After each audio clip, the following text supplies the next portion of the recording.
Future perfect டென்ஸை ஹிந்தியில் பூர்ண பவிஷ்ய கால் அப்படின்னு சொல்லுவோம். இதுக்கும் வந்து ஸ்ட்ரக்சர்ஸ் வந்து ரெண்டு விதமாக இருக்குது. ஒன்று வந்து சிம்பிள் பாஸ்ட் டென்ஸ் சென்டென்ஸ் அப்படியே போட்டு எண்ணில் வந்து சப்ஜெக்ட்டுக்கு தகுந்த மாதிரி ஹோகா ஹோகி அதை போட்டு ஃப்ரேம் பண்ணுவோம். இன்னொன்று வந்து அந்த சுக்கா சுக்கி ஃபார்ம்ஸ் போட்டு ஃப்ரேம் பண்ணுறது. இந்த வீடியோவில் நான் கம்ப்ளீட்டாகவே அந்த சுக்கா சுக்கின்றது தான் யூஸ் பண்ணி சென்டென்சஸ் ஃப்ரேம் பண்ணியிருக்கேன்.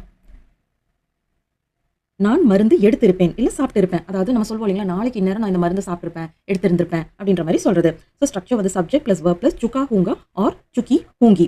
வீடியோ பார்க்குறவங்க நீங்கள் ஒரு ஆணா இருந்தீங்கன்னா சுக்கா ஹூங்கான்னு வச்சு சென்டென்ஸ் முடிக்கணும். இதே பெண்ணா இருந்தீங்கன்னா சுக்கி ஹூங்கி அப்படின்றத வச்சு முடிக்கணும். மே தவா லே சுக்கா ஹூங்கா ஆர் சுக்கி ஹூங்கி. நீ வந்து சேர்ந்திருப்பாய், அதாவது நாளைக்கு நேரம் நீ வந்து சேர்ந்திருப்ப அந்த மாதிரி சொல்றது. ஸோ தும் பிளஸ் பவுஞ்ச் பிளஸ் சுக்கே ஹோகே அப்படின்னு ஒரு ஆணை பார்த்து சொல்லணும். பெண்ணை பார்த்து சொல்லிட்டு இருக்கோம் அப்படின்னா சுக்கி ஹோகி அப்படின்னு சொல்லணும்.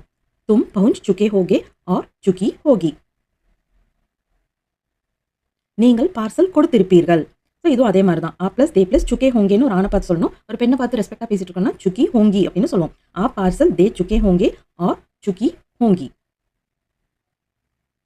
நாம் இந்த கதையை படித்திருப்போம். हम पढ़ चुके होंगे. सो पढ़ प्लस चुके होंगे இது வந்து கஹானி அப்படின்னு வருது. கதைக்கு வந்து கஹானி. ஸோ हम यह कहानी पढ़ चुके होंगे. நாங்கள் ஒரு பாடல் பாடியிருப்போம். हम प्लस गा प्लस चुके होंगे. हम एक गाना गा चुके होंगे. இவன் வரைந்திருப்பான். यह प्लस चित्रकारी कर प्लस चुका होगा. यह चित्रकारी कर चुका होगा. அவன் சுத்தம் செய்திருப்பான். तो वह प्लस सफाई कर प्लस चुका होगा. वह सफाई कर चुका होगा. इवल इंगे वंदिरुपाल.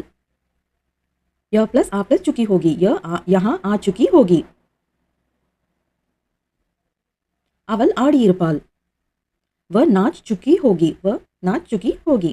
நாளைக்கு நேரம் ஆடி முடிச்சிருப்பா அந்த மாதிரி சொல்றது. அவர் எழுதி இருப்பார். ஸோ வஹ் அல்லது வே தான் ப்ராப்பரான ஃபார்ம். பட் கேஷுவலாக வந்து வஹ் அப்படிங்கிறது யூஸ் பண்ணுவோம் அவருக்கு. ஓகே, வ லிக் சுக்கி ஹோங்கி. ஸோ ரெஸ்பெக்டாக இருக்கிறனால சுக்கி ஹோங்கி அப்படின்னு முடிக்கிறோம். இவர் பொருட்கள் வாங்கி இருப்பார். ஸோ இவருக்கு வந்து ஏ தான் ப்ராப்பரானது. பட் கேஷுவலாக சொல்லும்போது ய சாமான் கரீத் சுக்கி ஹோங்கி. இவர் மரத்தை அறுத்திருப்பார். ஏ பிளஸ் சீர் பிளஸ் சுக்கே ஹோங்கே. ஏ லக்கடி சீர் சுக்கே ஹோங்கே. அவர் சமையல் செய்திருப்பார். वे प्लस खाना बना चुके होंगे. वे खाना बना चुके होंगे. அவர்கள் இந்த படத்தை பார்த்திருப்பார்கள். वे प्लस देख प्लस चुके होंगे. वे यह पिक्चर देख चुके होंगे.